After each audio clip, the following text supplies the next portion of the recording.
Pure Hindi में। और लागत का मतलब यू विल हैव टू पे that amount for producing a commodity.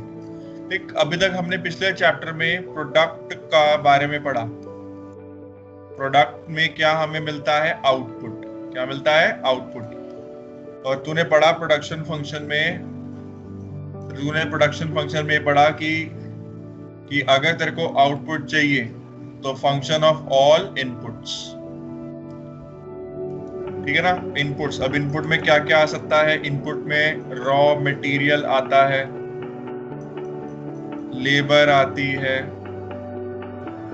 ठीक है ना? रॉ मटेरियल आता है, लेबर आती है, इलेक्ट्रिसिटी आती है, ठीक है ना? तो मेरी एक बात था, क्या ये सब चीजें को सब चीजें हमारी इनपुट्स है, क्या ये सब चीजें क्या हमें फ्री में मिलती हैं? नहीं।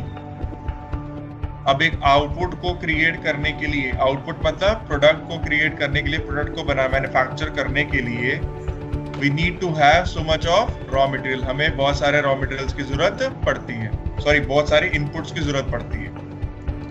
और ये जो इनपुट्स है ये फ्री ऑफ कॉस्ट तो मिलते ही नहीं है। इसके लिए हमें क्या पे करना पड़ता है? एक अमाउंट पे करना पड़ता है। तो मतलब अमाउंट पेड ऑन इनपुट्स को हम क्या बोल सकते हैं? कॉस्ट। जो हमने देखिए, ये बुक में लिखी हुई डेफिनेशन नहीं है, ये अपनी बनाई हुई है कि समझाने के लिए कि जो भी अमाउंट हम इनपुट पर पे करेंगे उसको हम क्या बोलेंगे? कॉस्ट। क्योंकि जब तक आपके पास इनपुट नहीं हो, क्या तुम आउटपुट बना पाओगे? नहीं। तो जो भी अमाउंट हम इनपुट पर पे करेंगे उसको हम क्या बोलेंगे? कॉस्ट पे करेंगे, कॉस्ट बोलेंगे। क्या बोलेंगे उसको? हम कॉस्ट बोलेंगे। अब ये कॉस्ट कौन देती है? ये कॉस्ट देती है जो प्रोडक्शन कर रही होती है, जिसको हम फर्म बोलते हैं। मतलब फर्म, और you can say that producer, और you can say that firm. ये क्या करती है? कॉस्ट पे करती है to get what? All the inputs. जब तक सारे इनपुट्स नहीं होंगे तो क्या हम आउटपुट बना पाएंगे? नहीं बना पाएंगे, ठीक है? तो अब कॉस्ट का मतलब एज पर डेफिनेशन जो तेरी बुक में लिखी हुई है वो कहता है cost is the total expenditure. वो पूरा टोटल खर्चा है incurred in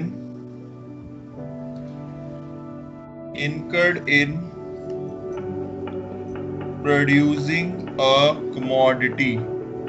एक कमोडिटी को प्रोड्यूस करने के लिए जो टोटल खर्चा लगता है उसको हम क्या बोलते हैं? कॉस्ट। या फिर वो कहता है कि कॉस्ट का मतलब क्या होता है? It is the sum of explicit and implicit.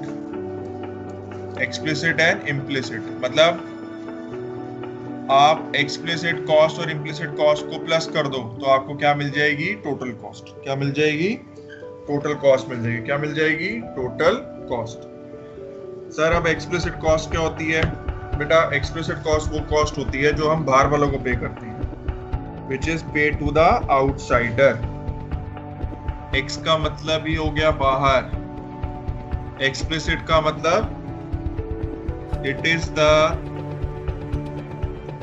Actual money expenditure, मतलब जो पैसों में दिया जाता है, money expenditure. It is actual money expenditure on inputs, मतलब लेबर को दे दिया, लेबर को जो हम हायर करेंगे, रॉ मटेरियल हायर कर लेंगे या हम इलेक्ट्रिसिटी लेंगे तो ये सब फ्री में नहीं आएगी। इसके लिए हमें क्या करना पड़ेगा?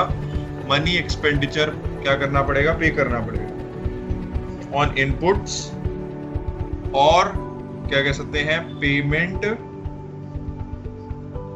Made to outsiders. Payment made to वो होम टू आउटसाइडर, बाहर वालों को पे करना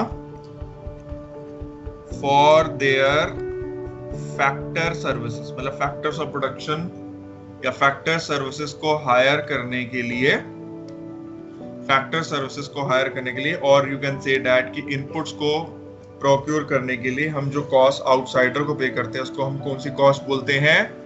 एक्सप्लिसिट कॉस्ट बोलते हैं। Sir example rent paid for hired premise, जिस प्रीमाइसिस में आप प्रोडक्शन कर रहे हो उस प्रीमाइसिस बिल्डिंग का रेंट पे करना। पेमेंट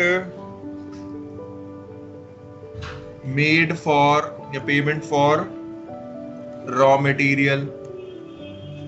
तो ऐसी कॉस्ट जो हम बाहर वालों को पे करते हैं उसको हम क्या बोलते हैं?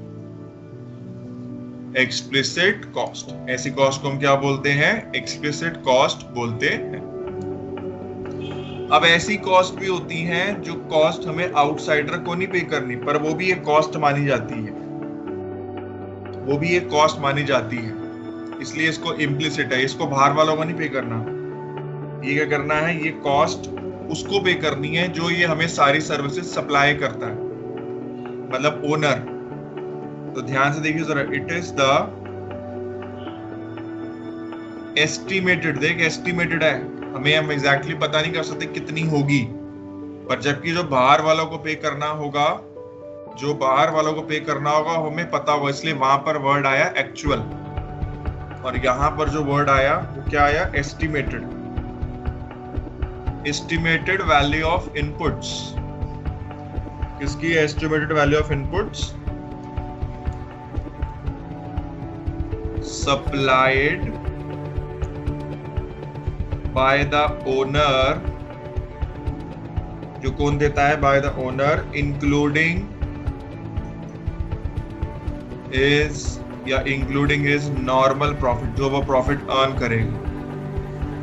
मतलब जो भी सर्विसेज, जो भी इनपुट्स हमें कौन सप्लाई करेगा? ओनर, बिजनेस का ओनर। प्रोड्यूसर हमें जो भी सर्विसेज प्रोवाइड सप्लाई करेगा, या जो भी इनपुट्स हमें कौन सप्लाई करेगा? ओनर सप्लाई करेगा। तो उसको हम कौन सी कॉस्ट बोलेंगे? Implicit cost. क्या बोलेंगे? और इम्प्लिसिट कॉस्ट। और बार बार इससे ट्रू फॉल्स तो फिल द ब्लैंक्स का क्वेश्चन आ सकता है। यहाँ पर टीचर लिख देगी एक्चुअल और तू लिख देगी ट्रू, गलत हो जाएगा। इट इज एन एस्टिमेटेड, क्योंकि ये एग्जैक्टली नहीं पता कर सकते कितनी हो सकती है। इसका एस्टिमेशन लगाया जाता है, जबकि जो कॉस्ट हम बाहर वालों को पे कर रहे हैं वो कॉस्ट हमें पता है कि हमें कितनी पे करनी है। ठीक है ना? तो for example rent of own land, जो खुद की लैंड है उसका रेंट,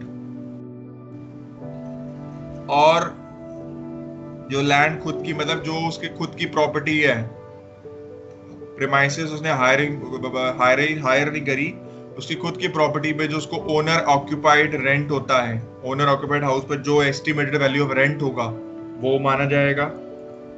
दूसरा, salary for services of entrepreneur, जो वो services entrepreneur as a producer firm को दे रहा है, वो क्या होगी? इम्प्लिसिट कॉस्ट होगी। और जो उसने पैसा लगाया, इंटरेस्ट ऑन ओन कैपिटल, जो भी उसने खुद पैसा लगाया उस पे जो उसको इंटरेस्ट मिलता है, जैसे अकाउंट से पढ़ते हैं ना कि हम प्रोप्राइटर को इंटरेस्ट देते हैं, तो वो इंटरेस्ट का मतलब जो उसने पैसा लगाया उस पर जो इंटरेस्ट उसको पे करना है, तो वो कौन सी कॉस्ट होगी? इम्प्लिसिट कॉस्ट होगी। क्या होगी?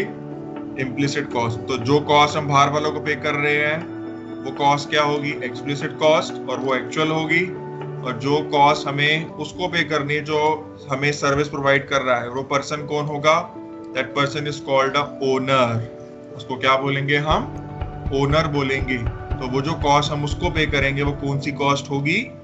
इम्प्लिसिट कॉस्ट होगी।